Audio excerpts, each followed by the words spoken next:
चलो आज कुछ सीखते हैं मैं YouTube channel brainless spoken English. अरे बाइक से आना चाहिए था यार, लेट हो गया ना। और तुम क्या कर रहे हो? तुमको खुद की बैट लानी चाहिए थी, पता है कि आज फाइनल मैच है।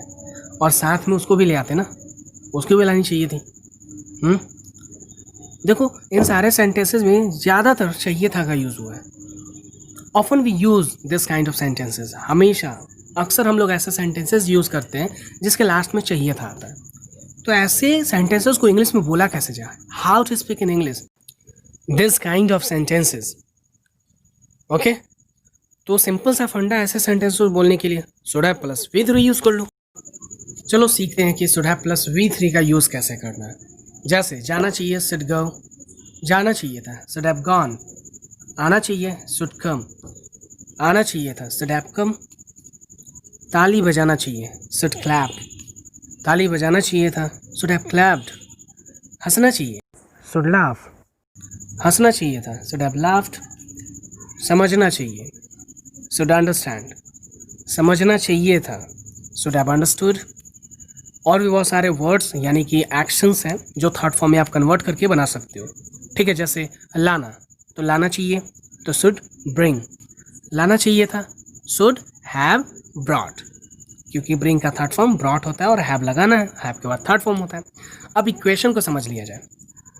ठीक है, हालांकि एक और वीडियो बनाऊंगा जिसमें आपको समझाया जाएगा, ठीक है, हर एक बेसिक चीज़ को। तो फिलहाल के लिए इतना समझो, शुड के बाद फर्स्ट फॉर्म होना चाहिए, यानी कि ये मॉडल है। और दूसरी बात कि इसको ज़िद्दी इंसान भी बोला जाता है, जैसा कि मैंने समझाया पिछले वीडियोज़ में।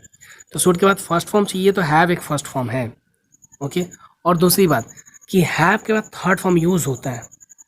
ओके, क्यों होता है ये बाद में फिर समझा जाएगा, कभी टेंस में पढ़ाऊंगा तो, ठीक है, समझाऊंगा तो अभी के लिए बस इतना ही। हैज़ और हैड के बाद थर्ड फॉर्म होता है, ये याद रखना, किसी से भी पूछ सकते हो।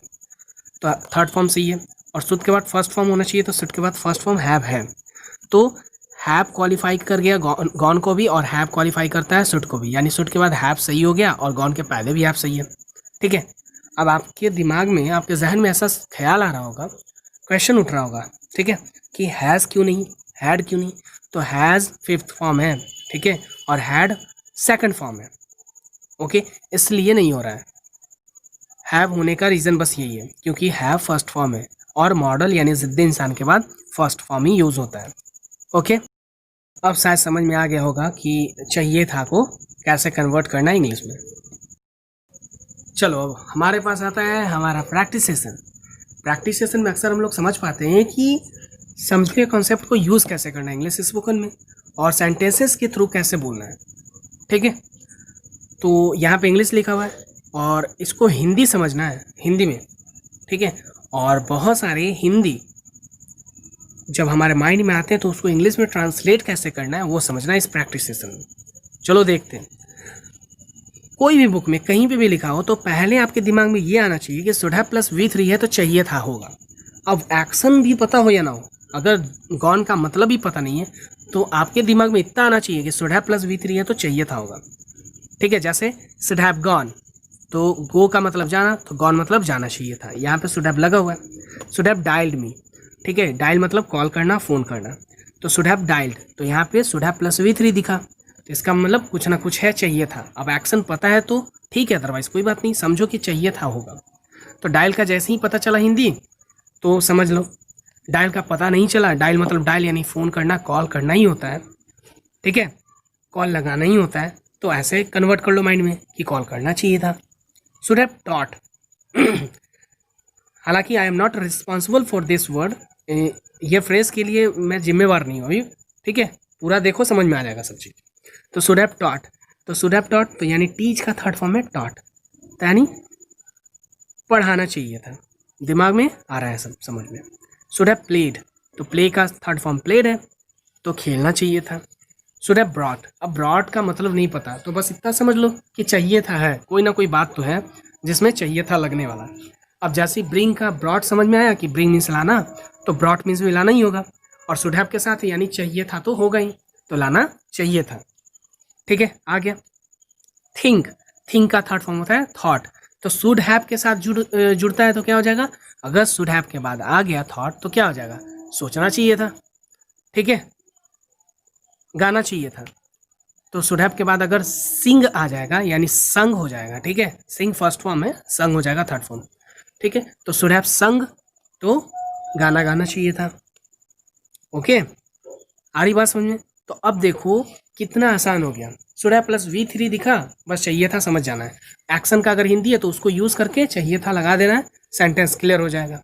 इंग्लिश में लिखा है तो आप हिंदी समझ जाओगे उसका, अगर हिंदी में आता है तो आप आसानी से उसको इंग्लिश ट्रांसलेट कर पाओगे। आई होप आपको समझ में आ रहा हो और आसान हो गया हो ये बात। तो यू शुड हैव गॉन, आपको जाना चाहिए था। यू शुड हैव डायल्ड मी, आपको कॉल करनी चाहिए थी मुझे। रीज़न क्या है पीछे का आप समझ रहे हो, कब कॉल करोगे, किसी को ज़रूरत होगा तो कॉल करेगा। You should have taught him a lesson, आपको पढ़ाना चाहिए था, इसका मतलब ये नहीं होगा, ठीक है, आपको उसको सबक सिखानी चाहिए थी, ठीक है। शुड हैव टॉट का ठीक है, पढ़ाना चाहिए था होगा, टीच मीन्स पढ़ाना होता है और टॉट मीन्स पढ़ाना। तो शुड हैव टॉट पढ़ाना चाहिए था, टीच मीन्स पढ़ाना, तो शुड हैव टॉट मीन्स पढ़ाना चाहिए था। तो यहाँ तक तो ठीक है, but you should have taught him a lesson, तो ये एक ठीक है ये अलग मीनिंग चेंज हो जाएगा। This is conveying the different meaning, ठीक है, ये अलग मीनिंग कन्वे कर रहा है। तो आपको उसको पढ़ाना चाहिए था नहीं लेसन, आपको उसको कुछ सबक सिखानी चाहिए थी। सिंपली इतना समझ लो, टीच हिम अ लेसन का मतलब होता है सबक सिखाना या बदला लेना। Okay, now you should have played well, तुम्हें अच्छे से खेलनी चाहिए थी।